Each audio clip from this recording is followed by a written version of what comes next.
What's up, everybody? Welcome to Inside the Game, your one-stop shop for everything cool in video games. Now, you want to be a part of the show? Then head to InsideTheGame.ca, where there you can submit your cool clip and end off our show. Did you know right now we're hanging out over on Twitch at twitch.tv/theofficialitg? We're streaming every Monday to Friday at 10 a.m. Eastern, so swing by and hang out. Now, coming up on this week's show, Nate and I are jumping in the world of Gears Tactics. Scott and Corey are getting stranded in something shattering, and heading off into the world of VR is Scott and I as we jump into a battle royale. All that and a whole lot more on today's show, but first, here's the inside scoop.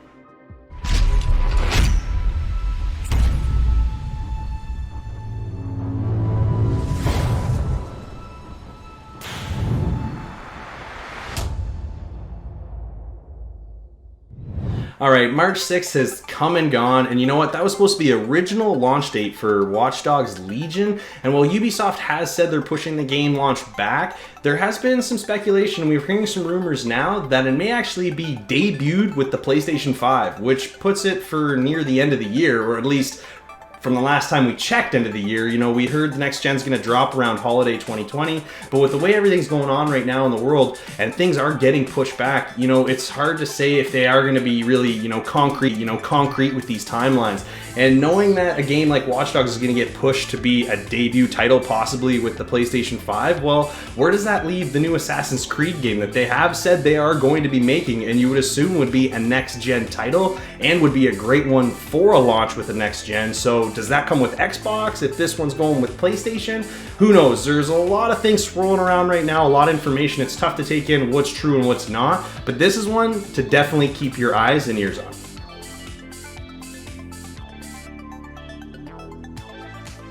Dead Cells is a fan-favorite Metroidvania game that came out in 2017. They are still adding content to this game with the Bestiary update. It brings a lot of different changes, a lot of new abilities to use, a couple different weapons, some new enemies, a new biome, and a couple changes to the old DLC, The Bad Seed. It's pretty crazy how they keep adding to this game that just keeps getting bigger and better.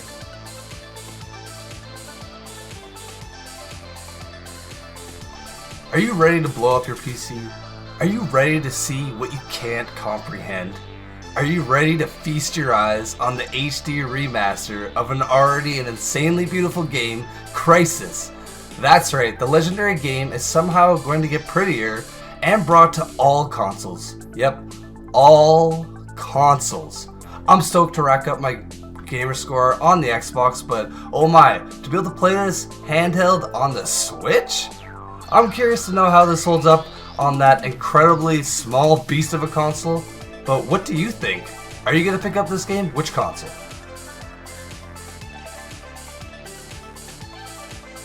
Twitch and YouTube are some of the biggest streaming platforms in the world right now. But there's someone else who's stepping up into the market and wants a piece of that pie, and I'm talking about Facebook Gaming.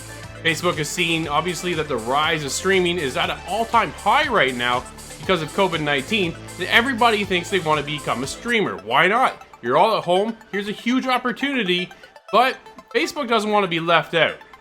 Facebook is obviously one of the biggest forms of internet consumption as well because they have a reach of 2.5 billion users every month. So why not kind of tap into that source?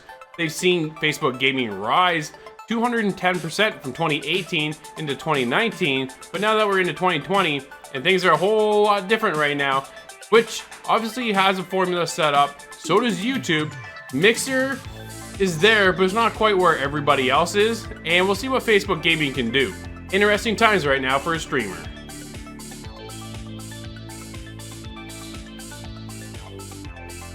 Alright, all you gunslingers, John Cooper's back in Desperado 3. So make sure you mark it on your calendar on PC, Xbox One, and PlayStation 4 on June 16th. Desperado 3 is finally coming. And also the Collector's Edition is available for pre-order now for $120.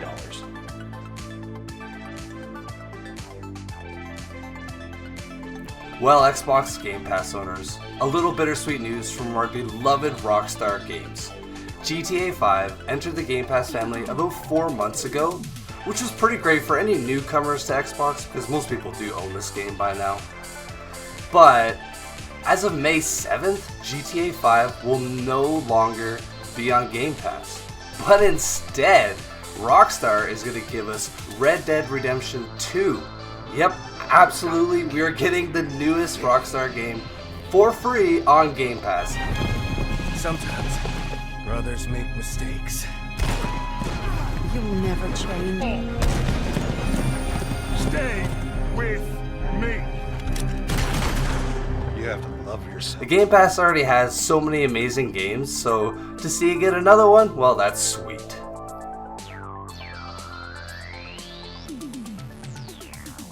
If you're big in the world of video games or esports, you know about Twitch and how giant of a platform that is. Well, the live streaming platform has added an additional 5 million accounts broadcasting their video games, and that means an additional 2 billion hours have been filmed since the start of the pandemic. This is not so much of a surprise as we're all home playing video games, but I can't believe we worried about Mixer and the other ones taking the throne.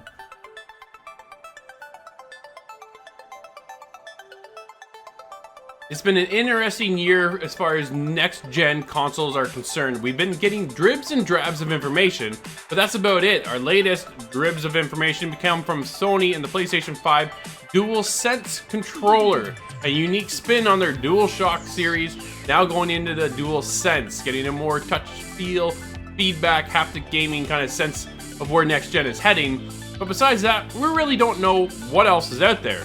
Well, Daniel Ahmad tweeted out a couple things that are making people think.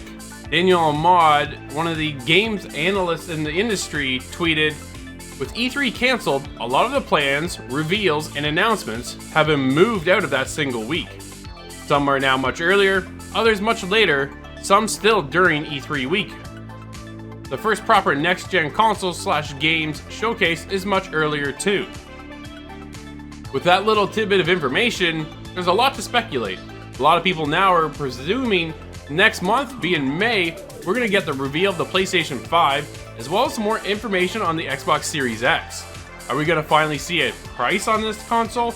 Maybe a release date? Would be nice to know when we're going to be dropping all that money.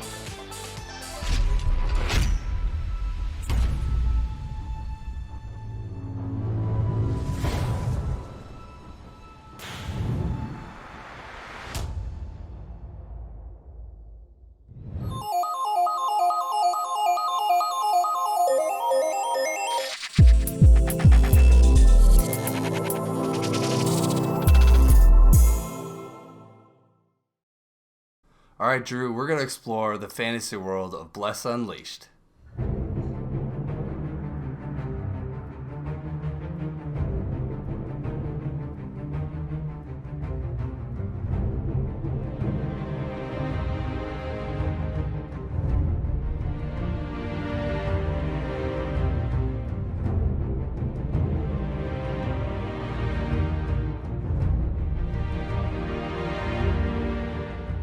Well, Nate, you and I jumped in, as you said, to Bless Unleashed, a new MMO coming over on the Xbox. What you think of this one? Well, man, I had a bit of mixed feelings, but let's start off. This is a free-to-play game, so, you know, when I play... Getting a free-to-play game, I do expect some issues. I don't expect a fully polished game, especially to the scope of this game, because this game is huge, man. Let's start with that. Yeah, it's not small. Yeah, it is. It's absolutely massive. It's, you know what? When you start off the game, it gives you... honestly, the intro felt kind of predictable. That was the biggest thing. You start off with, you lost your memory, and you're trying to get your memory back, but then you kind of find your princess, and then that goes all to the side, and everything kind of goes wrong from there. And then you set off in your quest, and then that's when the game really kind of opens up. But the story from there to the point where it actually opens up ends, to me. That was the biggest problem, is now I don't know what the story is, or why it pertains to why I'm doing all the things and the tasks that I'm doing moving forward in what is essentially a massive world. Yeah, I did find it was a little hard to honestly track which quests were the main quests, but honestly you do end up figuring out pretty easily which quests are the side quests, because they are very rinse and repeat. Talk to a guy that looks very samey to the one before, and he'll give you a mission that's similar, being kill 8 enemies of this type instead of this type. So, I mean, there's good variety in the creatures, but all in all, the side missions, man, they're just so much of the same thing over and over again. You go from one camp to the next, and that's it. It's just 3 or 4 people giving you the same quest. Now, there are big cities that do offer some more variety, but it just felt when you're playing this game, you feel like you're doing the same thing over and over again for hours.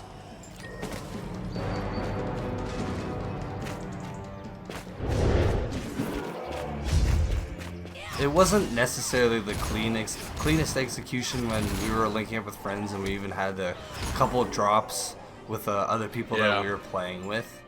So that was kind of annoying. It was unfortunate, and it's weird when you teleport from one place to the next. You like fall out of the sky. It's not like you're just like it's just. I think the bones of an MMO are here. I think it's just it's missing the polish.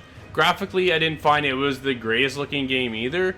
Like, honestly, Black Desert Online is a great MMO, and I've played a lot of that one, but that one has more draw because there's a lot more, I think, going on and a lot more to explain how everything works, because I felt this one had a lot of things that was missing to help guide you through your story. Sure, you can go grab your fish and then take your fish over to this guy, or go grab this item and bring it to that guy.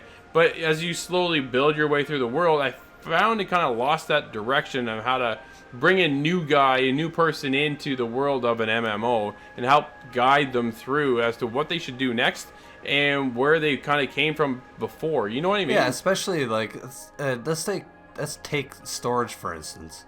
How annoying was it for most of the time being capped out of space and not really knowing what to get rid of? Because there are a lot of crafting materials and there is a lot of depth within it. I don't want to totally trash on this game because there is depth within it, you know. Oh, there's lots to do. But so you can upgrade your bag, but when you upgrade your bag, which gives you more room to store stuff, you only get like 1 or 2 slots. It's not like you're going from 20 slots all of a sudden into 30 slots. You know what I mean? No. It's not like you're always, okay, great, now I've got more room to carry stuff. Because when you go out exploring in the world, which I thought was one of the coolest aspects, because the way you traverse around, we'll get to one of those traversal issues in a second. But when you go out and venture around, you're always grabbing loot, and that's part of the draw of the nature of this kind of game. And when you get in there and you're gathering everything, and you're not quite sure, like you said, Nate, what you want to keep and what you want to give away or sell or drop, you kind of want to hold everything together. And if you don't have an explanation of what you're holding as to why you want to hold it, then you're kind of lost with a bag full of sometimes nothing. And then go ahead. Honestly, one of the big things too, you know, opening at the very beginning of the game when you're in the main city, they should just have the storage box or a storage box for you to store things. Now I understand that I guess it is free to play, so they're trying to maybe entice people to pay money to store more things, but I don't really like that approach. No. Yeah, I get they have to make their money somewhere, but to me that's typically found in cosmetics, not in storage. And if you're gonna make me pay for storage, I'm honestly gonna bounce and go somewhere else.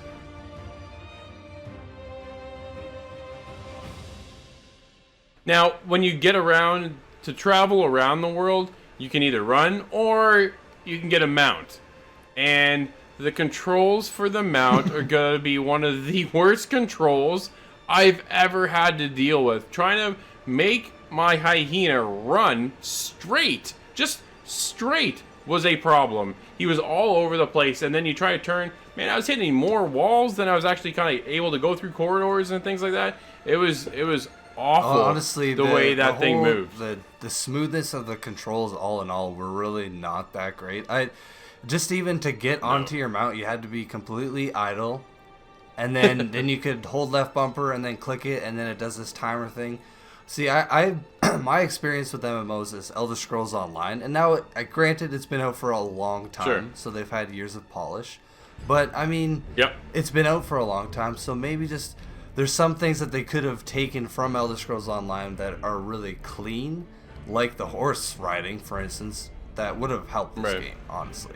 But let's talk about the combat, because I did think the combat was pretty fun and the effects were pretty cool. I primarily played as the priest, and you were the which I can't remember the ranger class. I was the ranger. Yeah. I was the ranger. Yeah, it was. So I had a bow and arrow, and I thought it was really cool. To learn the combat, it took me a little bit to kind of get used to, because I'm not kind of really into these kind of games. So to learn how all this worked, and then you're combining that with magic and other buttons. I thought the controls were simple, but I had a lot going on at the same time. So the combat probably was one of the best parts of the game. It was, in my opinion, the best part about the game. That's kind of what kept me playing it moving forward, because when you're doing seeing the same people all the time with different colored hats, it's just, it gets really rinse and repeat. And I do understand that MMOs, it's all about the end game, but I just found getting there was just not really that exciting, man. They really just kind of need to work on some depth in the mission design.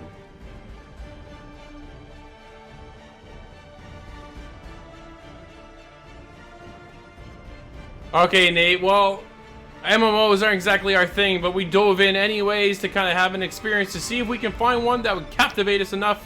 What do you score in Bless Unleashed? Well, man, being the second one that I've really spent a lot of time into, I'm going to have to give this one a 6. It was pretty fun. The combat really is what kind of kept me moving forward. The story was a little lackluster and kind of samey for most of the time, so 6 for me, man. Yeah, I'm right there with you with a 6 as well. It was pretty basic. The story was kind of at the beginning very predictable and just not really all that exciting. So I'm there with a 6 as well.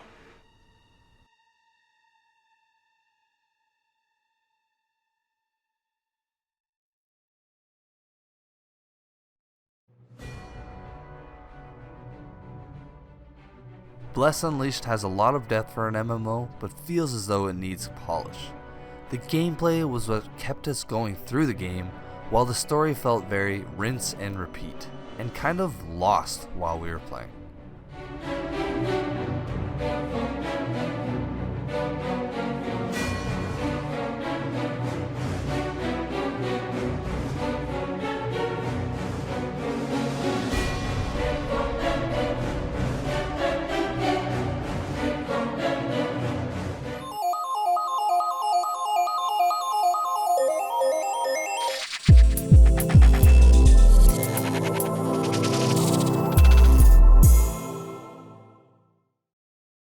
Nate, I didn't see this coming. Dude, we're playing Gears. Tactically.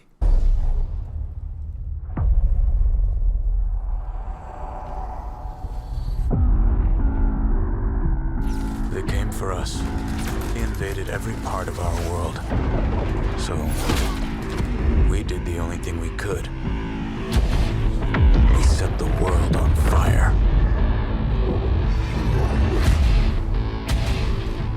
Now my war begins. Against the monster that created these monsters. Summon the beast! Crush them! And it's time to go hunting. Nate, you and I jumped into a unique twist on the Gears franchise. We're talking about Gears Tactics today, and it's not exactly what you're familiar with, or anybody is when it comes to World of Gears, because this is a turn-based tactical game on the PC. Gears has gone away from that third-person perspective and kind of taken you up above them, and we're moving everybody in a little different genre now. What do you think of the Gears Tactic twist? So we're gonna, for me, my only experience with this style of game really is XCOM 2, and they did a spectacular job. So me playing this, I thought they did another spectacular job on this game. Not they did, sorry, but with this game, man, it is fun. I thought they have a full Gears of War story, which I thought was great, because in between missions or in the middle of missions, you get those full cutscenes that you do like in a normal Gears of War campaign. And honestly, the whole premise of the campaign is pretty cool. It's you, who's Gabe Diaz, who's actually the father of Kate Diaz from Gears 5, which I thought was cool. But it's basically you having to recruit different gears and people to then take down Ukon, or I think that's his name, yeah, Ukon. Yep. And he's a really cool, menacing villain. Yeah, I didn't expect this, to be honest, with the Gears franchise. This was a nice twist, and I think that Splash Damage have done a really good job moving it forward into a genre that no one's familiar with Gears at all. I think they're going to get a little mixed reception because of the new twist, but I think everybody honestly needs to give it a chance. If you have a PC, I think the biggest misstep right now for any Gears fan is if you own an Xbox, you're not playing it right now because it's only on PC. Hopefully they bring it to Xbox, because I think they could do a great job bringing it to Xbox. We've seen Halo Wars on Xbox, so I can't see why you wouldn't want to bring Gears Tactics over there, because I think it would fit perfectly in a controller franchise setup kind of thing, and just be able to chill out on your couch, because Gears Tactics is so cool. I like Diaz. I think he's a cool character. My biggest problem with the game initially was Diaz gets roped back into basically the COG, which he didn't want to do in the first place. And this whole conversation goes, "Okay, you're now working for us." He goes, "No, I'm not." "Yes, you are." "Okay, now I'm back." Yeah, So- it was a little simple, I guess. And I was just like, come on, that's all it took? Man, like, what'd they do, twist your baby finger? Like, come on. It was just... Yeah. It was just so, okay, I get you want to move your story along, but it just seemed to go from, no, I'm not doing this, to just a snap of his fingers, and he's now sucked right back into the whole thing and moving the game ahead. Yeah, it did feel a little bit of a misstep, maybe. Like, it was just kind of not really thought out. But moving forward, like, as the story progresses, I thought they did still do a pretty good job as far as pacing and everything goes, and the whole, just the way the story progresses.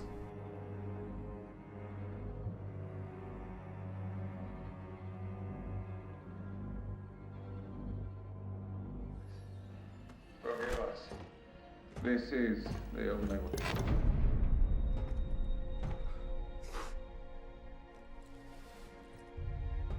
Chin up, Private. If you can survive Prescott's bullshit, you can survive anything. He's torching the whole world to kill the grubs, Sarge. So moving into the gameplay, there's actually multiple classes within your squad. You have your vanguard, you have your support, you have your scout, you have your heavy gunner's role.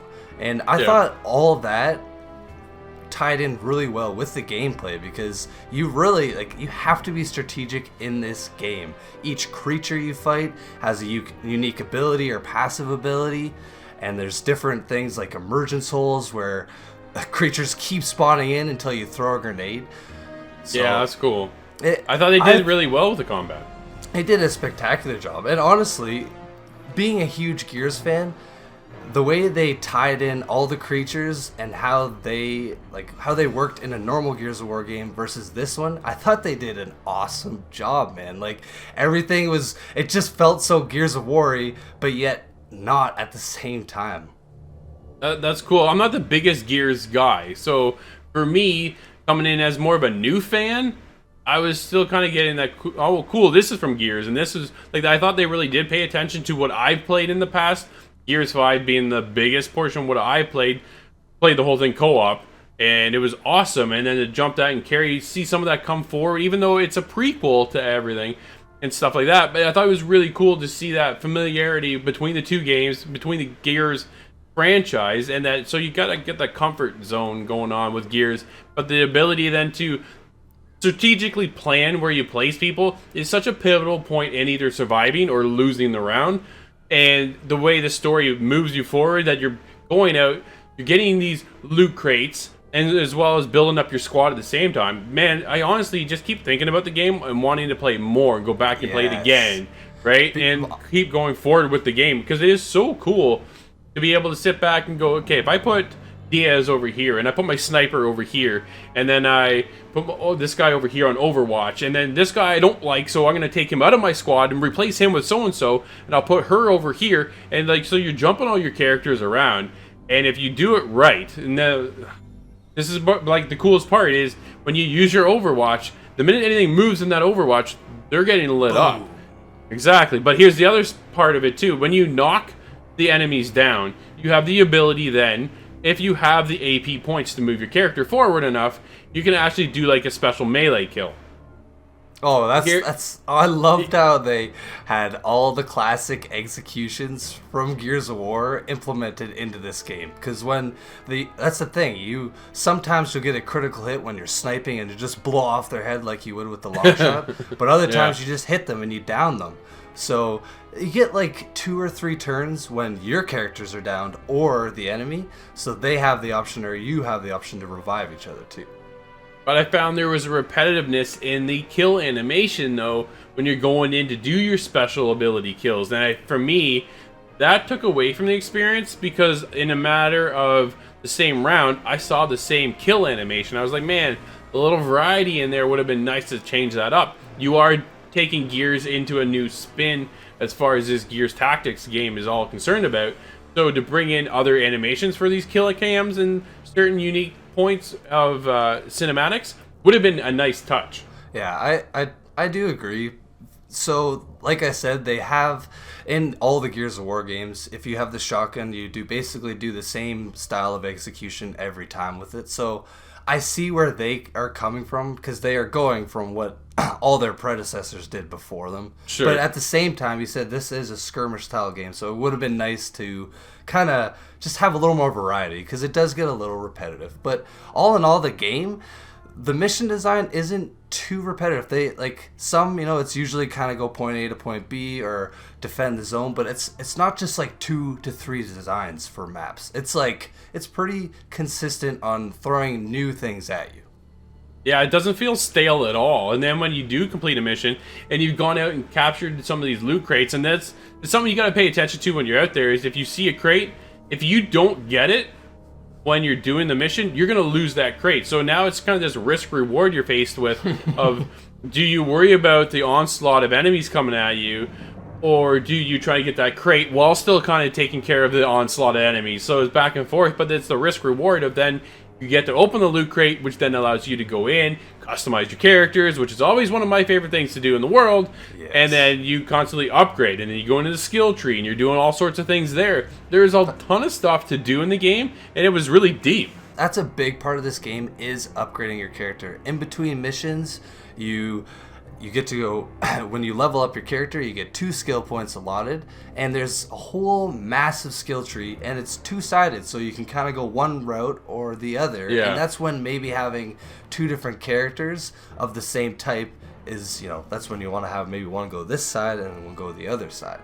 So it just really cool. There's so much depth within it, and then just even your weapons, you get all the different attachments for your guns that make you get extra ammo or bonus accuracy or even passive skills. It's just, there's so much depth within that, man. Absolutely.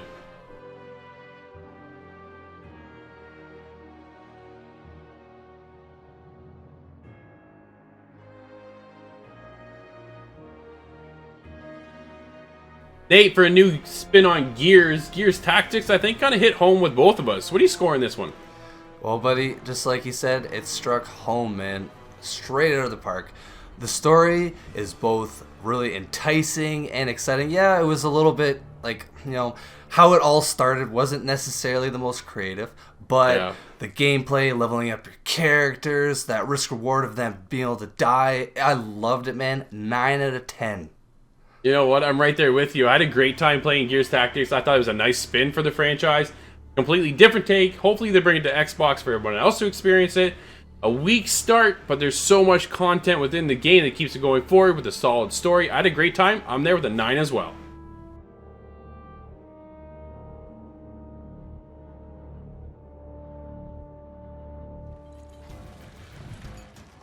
Gears Tactics is a wicked addition to the Gears of War family, bringing strategy to the series like never before. Playing a top-down, turn-based skirmish-style game with all the same gory executions from the originals, while building and gearing up your squad, is 100% worth playing through. Here comes the show!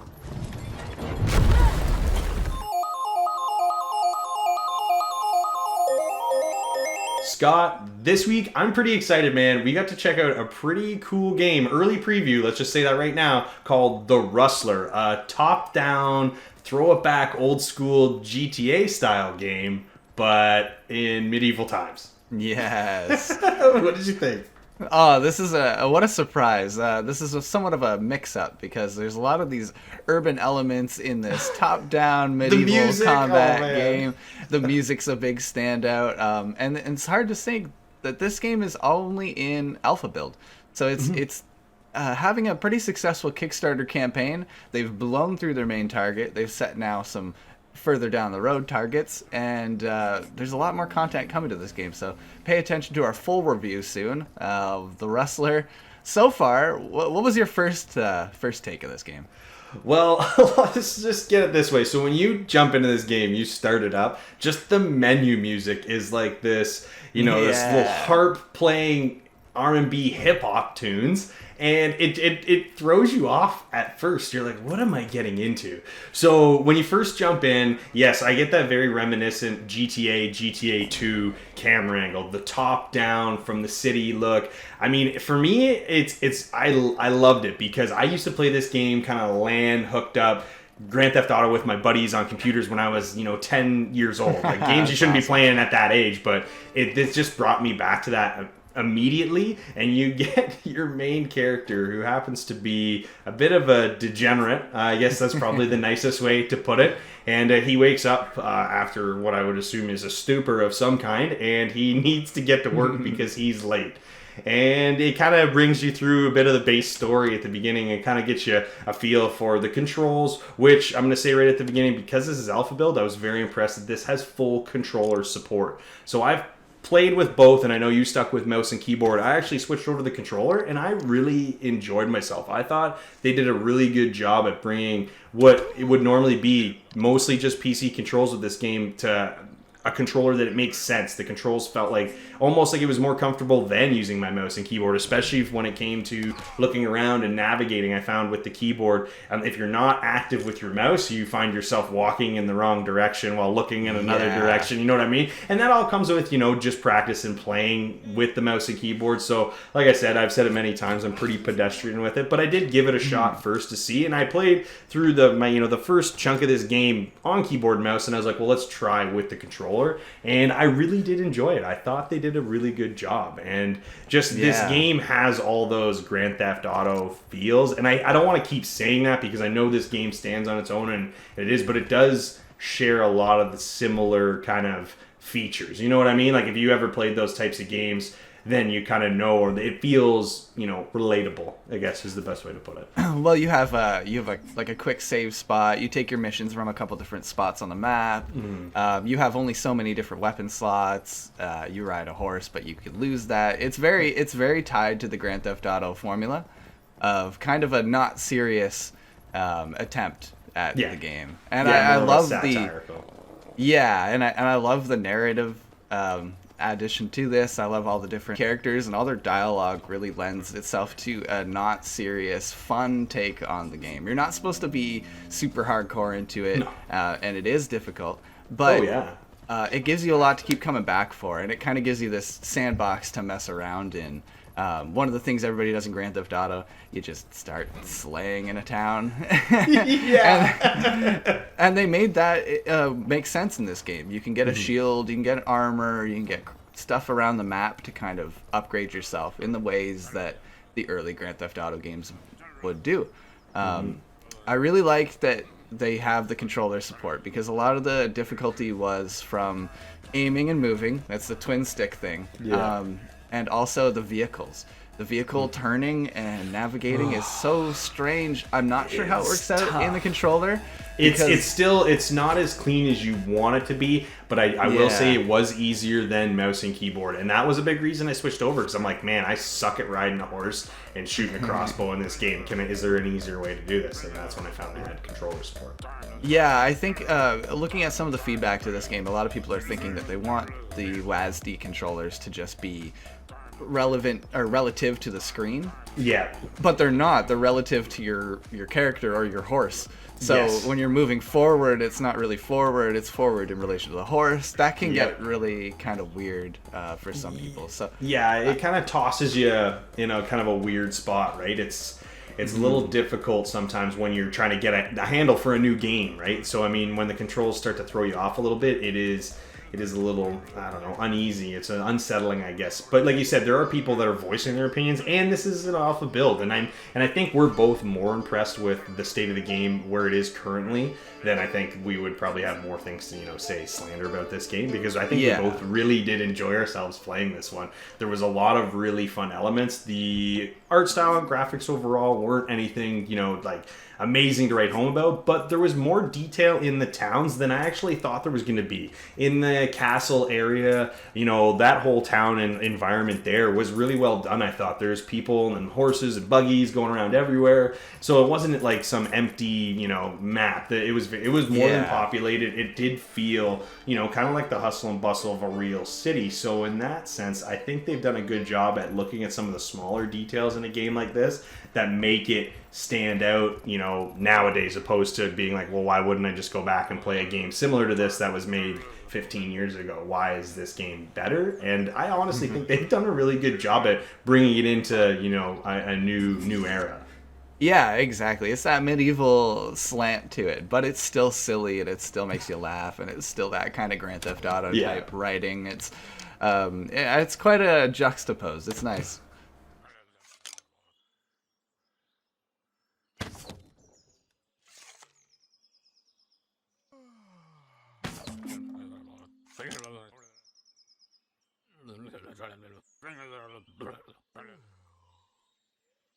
Well, Scott, I think we've had a blast playing this game. I know we're looking forward to the full release, but as it stands right now, do you think you could recommend this one for people to check out? Definitely. Considering the price point and that they're on a Kickstarter campaign, now's the time to get in on this one, I think. They've got a pretty good product here, and you're going to have a lot of fun with it, even if it's not 100% there. There's some glitches, but overall, it's a pretty good experience. I recommend. You know what? I'm right there with you. I love jumping back into this style of game, but with this kind of, skin on it, this medieval skin. They've done a good job. I love the controller support, and I'm really looking forward to what changes they make come a full release for this game. I think there's some serious potential to have a really fun game here. So you know what? I got to recommend this one too.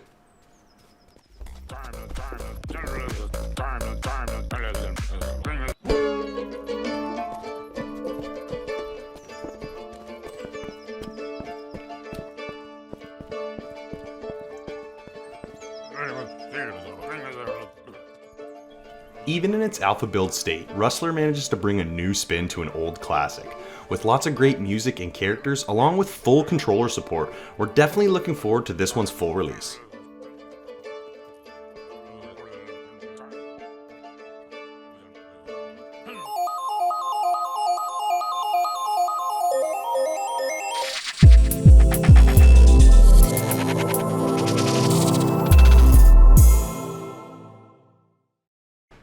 All right, Nate, pack your stuff. You're moving out. Oh, baby.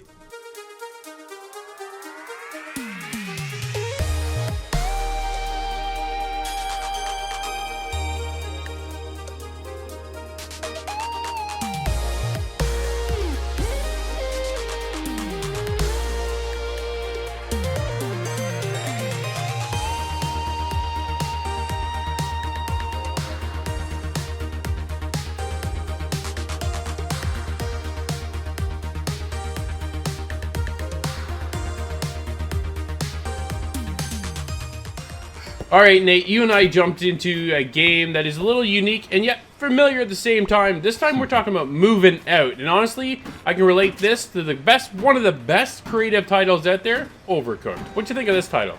Oh man, so we tried the trial about a month ago, and immediately I love the style, I love the humor that they brought, much like Overcooked, and now that I've got my hands on the full game, man, I love this game. Through and through, dude. It is hilarious and just a great time all in all. Yeah, it's definitely got that familiar feel, the Overcooked kind of genre that they've kind of created and then taken off, and it's really exploded into something that's really cool. But this is a completely different Yeah. developer the time around, but they've taken something that is familiar and made it their own. And the fact that we have to go around and you are essentially a moving company, but you don't exactly move things in the most gentle way, we'll say, right? You're crashing through windows, you're throwing stuff. It doesn't matter if it breaks. Well, some things do, but for the most part, you're busting your butt, kind of trying to get through these time challenges as quickly as possible. But man, these challenges, hey, dude, these things are tough. Oh man, so to start off, the difficulty of the game, to complete Yeah. a mission isn't that hard, but to get a gold star, or 3 stars as we usually know, Yeah. it is next to impossible, man. And I find, with Overcooked, I'm gonna relate to this one because it's a similar. I think kind we of are game. a lot, honestly, throughout this review. It's just so familiar. It's hard not to relate it to Overcooked. Yeah, absolutely. But playing single player in this game, I found it was a little bit better. It's a little more accessible, but to get 3 stars on single player is much harder than I found having 2 or more people. I only got to play with one other person, my girlfriend, and then you got to play with, your son and Crystal as well. So Exactly. you said playing with 3 people was easier, which I thought was pretty cool. Yeah, so you can play up to a total of 4 people, but in my instance, so I tried solo. It was hard to get a gold stopwatch. It feels almost impossible solo. I think you can do it, but at the same time, it's really challenging. With 2 people, I was able to do it. Crystal and I were able to get a couple, but not too many. But then the minute I picked up a 3rd, my son jumped in as well. We were able to tackle that and get a lot more of them rather quickly compared to where we were struggling beforehand. You kind of get your idea of what you want to do. It gives you the layout of the land, per se, of the house or the farm or whatever you're kind of moving out at the time. Or eventually when you head into outer space. Like, there's some cool level designs, but as you jump around, it kind of shows you, first of all, what you're there to tackle. And some require 2 people to move because it's just too heavy, or you're going to struggle doing it on your own, or you can pick up the lighter things on your own. So you only have a couple options of what you want to do, but at the same time, you require 2 people to move things a lot faster. Yeah, man, and that's where this game requires a lot of good communication skills because you really need to kind of plan out your move and plan out how to fit it all in the truck. That's what I found was probably the most difficult thing, was fitting everything in at the same time, man. It was so difficult. There are certain situations where you are given like a smaller truck. So all of a sudden you look at all this stuff and you go, man, there's like 4 couches, a bed, and all this other stuff. And you're like, how am I supposed to fit it in? But then Crystal and I figured out the mechanic of you just throw everything. So you on grab top, a couch and everything just builds up, right? So it just starts kind of climbing up and you're able then to stack a lot more things within the truck. But when you're given something at the very beginning, I found it didn't really show you how to toss stuff, but we kind of caught on relatively quickly. But at the same time, it was like, man, how are we going to fit everything in here? Dude, I loved their tutorial. They had their whole training video, because they get their tutorial was a training video for as if you got your new job, starting a new job as a mover, and just it tags along great with the whole sense of the humor with this game. I was laughing almost every time between dialogue or between missions when they had the little dialogue pops. Granted, there's no voiceovers, but with this game, they're so minimal and it's just not needed. I just thought it was so funny, man. And even in the loading screens, they actually had, they added some humor or even a couple little tips. Yeah, for sure. It's lighthearted and family friendly, right? So everybody can jump in, up to 4 people, and have a great time. And it's got this ragdoll physics kind of mechanic to it, so you're so like, man, you're like all over the place and you're trying to move things, but trying to fit a bed through a tiny doorway is such a challenge. It is one of the biggest struggles within the game, I'll be honest. Yeah, it is, but honestly what I found with the map design in this game is that it's often about you trying to find out the shortcuts. So whether you have to throw it through the window or throw something and let it roll down an avalanche hill. I just thought it was incredibly clever, their mission design.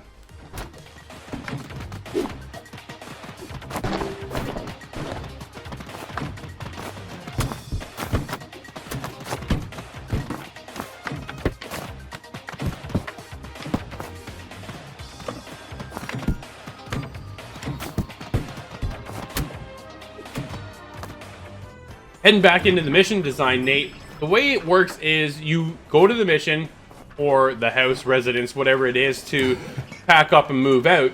But then it's a matter of accomplishing that in 3 different time frames. So you have your gold, silver, and bronze. And then once that's accomplished, it then unlocks another set of challenges, bonus features that allow you to go back and replay the level, which then unlocks other features like an arcade and a couple other things to kind of give you like these mini games, right? So there's so much replayability here because I wrapped up the campaign. And when I went back to see my actual percentage, it says I'm only 34% done. So the campaign's finished, but all these challenges, and it's not a matter of going back once to do the challenge, it is several times, because these challenges will be faced with break all the windows, and then after that, don't break any windows.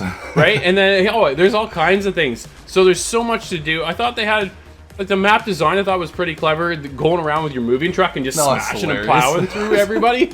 Man, it's one of the greatest times is just plowing through everybody to get to your next house and things like that. And just, I thought the game was actually really well done. I had a blast playing this thing. Dude, I loved the game. I thought it was great. Yeah, dude. And you want one more thing just to add?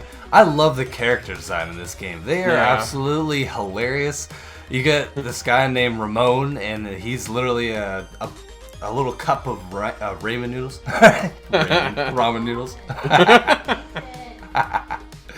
But anyways, I loved a lot of this game, and I thought it was great. But one thing we have to just briefly mention is there is no online co-op mode. Yeah. That, unfortunately, is the one thing I think that's really going to hinder it, because my brother was going to play it with me, and he asked me if he could pick it up, and I'm like, sorry, man, unless you come over right now. But yeah, it's 4-person couch co-op, not online. There is no online mechanic whatsoever. There's no competition. There's no leaderboards. There's nothing along that line at all, which I kind of felt it would really thrive from having that feature within the game. Because, dude, I booted up this game thinking, cool, I'll meet you online. Let's move some stuff out, right? And no, instantly there was just nothing there, and I was like, oh crap. So I reached out, asked if that would be a feature. We have yet to hear back on that, unfortunately. So hopefully they're going to take that and go, yeah, you know what? I think that is a feature that we are missing, and hopefully they will implement that. But that is right now one of the biggest drawbacks of the game, is that I'm not able to play, especially right now, with everybody being quarantined. If you don't have a household that's kind of gamer-centric and everybody wants to couch co-op this kind of thing, then you're kind of out on your own right now, which is a little disappointing because it could thrive by bringing in 3 other friends with you and playing online.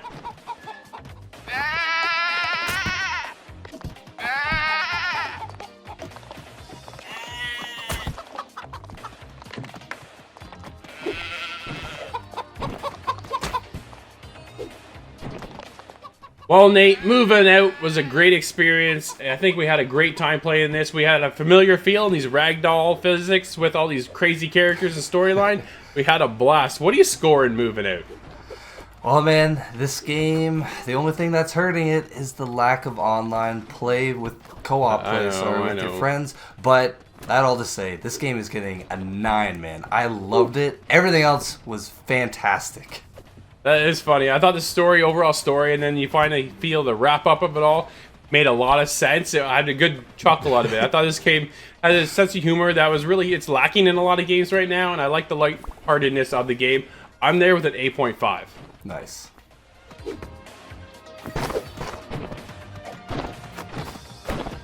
Moving Out is an almost perfect couch co-op experience that is challenging, hilarious, and innovative, hindered only by the lack of online co-op. Promise to help each other, celebrate the joys of life, and to console each other.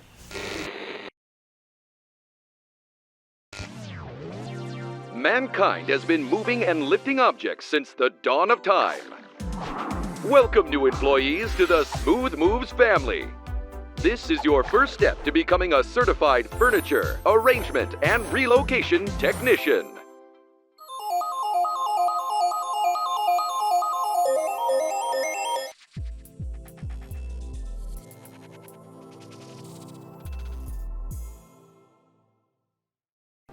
All right, Scott, this week we're putting the pieces together in The Shattering.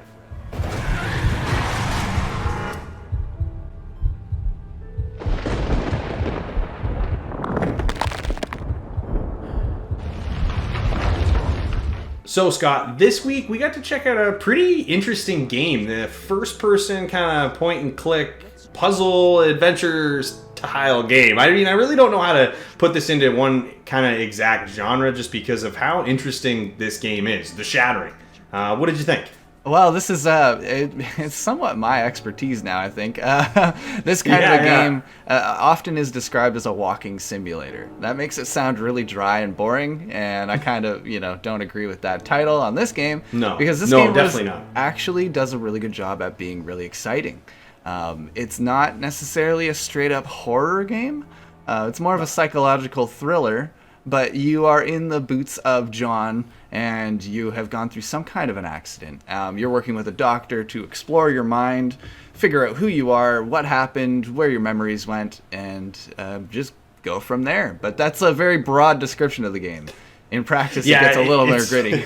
Yeah, you know what, and I'm right there with you because it is. You kind of keep it broad with this one because this game has a very unique perspective as far as how you kind of traverse the environment as John, as you kind of piece the all the pieces together of the story of how you got into where you're at right now. And this game does a very good job at kind of, I don't know, almost building the level in front of your eyes, essentially. Drew and I played a game a little while back that did something very similar, but this game does it at a more of an artistic level. I found that the actual artwork and graphics of this game were done pretty well. Like, it just, like you said, it's not like a suspense horror. It's more just kind of like a psychological thriller, something to kind of keep you always on your toes a little bit. But I wouldn't say there's any serious like jump scares or anything that I've run into so far with this. It's more of an eerie feeling the entire time I'm playing this one.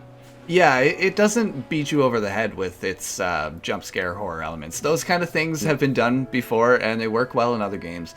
But I don't think they would have worked well in this one, because this one's more about the story and the intrigue and trying to figure out what to do in each room to progress it. As you said, it kind of builds in front of you before your very eyes. And a lot of the times when you find a clue in the room, it'll change the room a little bit. And you'll turn around and it'll be a little bit different. And I like that because it's that subtle change, that thing that it gets to your psyche without being a horror element. It's really interesting.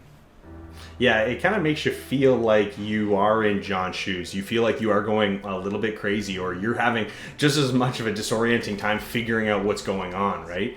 Yeah. So, and there's always kind of this constant voiceover in the game when you're talking to the doctor, or depending on, who you're interacting with in this particular memory, because this is kind of how the game's broken up, is into different kind of acts or chunks of memory for John in his life. And we kind of, we explore his childhood all the way into his adulthood and how he ends up in his career, and some pretty wild things. Like, there's some pretty intense moments in this game, and it's all about getting you kind of emotionally invested.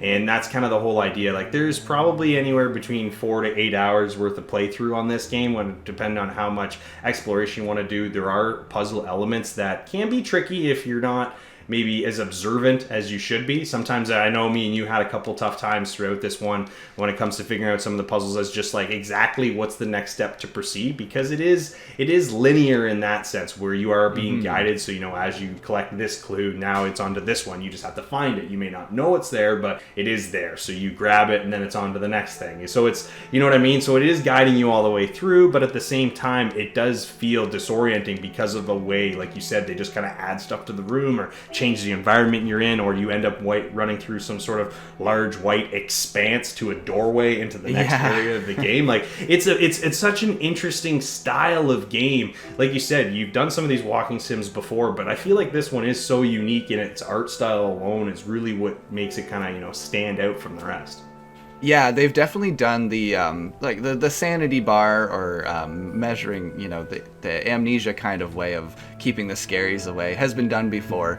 This game is much more linear than that. It's gonna go through the motions, but it was very interesting to see how the action is kind of the focus, but it just is made to just bring you through a storyline, and once you experience it, I think it's kind of a one and done.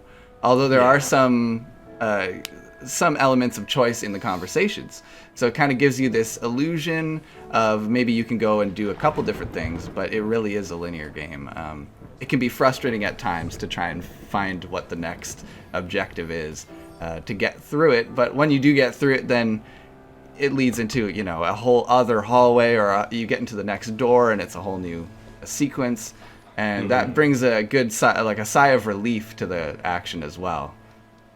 Yeah, it kind of makes you feel like, you know, you've done the deed, you've done what you needed to do, and now you're moving through the story. And they do a good job at bringing those story elements in kind of at the right time, right? Like, some of the puzzles in the game, you know, like we said, you have a bit of a difficult time sorting it out, but it does feel rewarding when you get through, because now, you know, you may be experiencing one thing while you're solving the puzzle during a certain act, and then as you solve that and move on to the next act, now you're in a different area of the game, and the feel is different most of the time, because you're kind of jumping through time and these different memories that John has. And to me, it just kind of gets you really invested. Like, I'm not a big storyline driven guy. I mean, I'm big on the action and that kind of thing, you know, and I like that. But this game kind of got me like, okay, like, what's next? It's almost like watching a TV show in a sense that you're just playing through, that's a little more interactive. You know what I mean? Like, it's one of those things that it just feels like the game is just taking me from point A to point B. Like you said, there isn't much replayability outside of maybe choosing something different in conversation along the line. And again, not knowing exactly how much that affects the final product is also, you know, an aspect too, right? You're not sure. You may be making the choice, but are you really getting the choice? We don't know that for sure exactly, but it is nice to have things like that in there. So I don't know. For me, Scott, I think I was surprised by this game more than anything. I could probably blabber on about it because it is kind of a bit of a trip. This one is a little wild because it isn't a game I've played before. But I think overall we had a pretty good time playing this one. If you had to score it, what do you think you're going to give it? Well, being kind of an expert at this, I've seen them all before, but this one has some great story elements. The action and the way it shakes you up is really interesting, and they really nail that AAA voice acting kind of storytelling line to bring that to you. So this one gets a solid 8 from me. I enjoyed this walking sim. You know what? I'm right there with you. Like I said, this one took me by surprise. I'm not big on this style of games, but this one just drew me in. I love the visuals. Like you said, the voice acting was great, and I really don't have any complaints about this one other than, man, some of those puzzles were a little hard, but once you get it, it was totally worth it. I'm right there with an 8 too.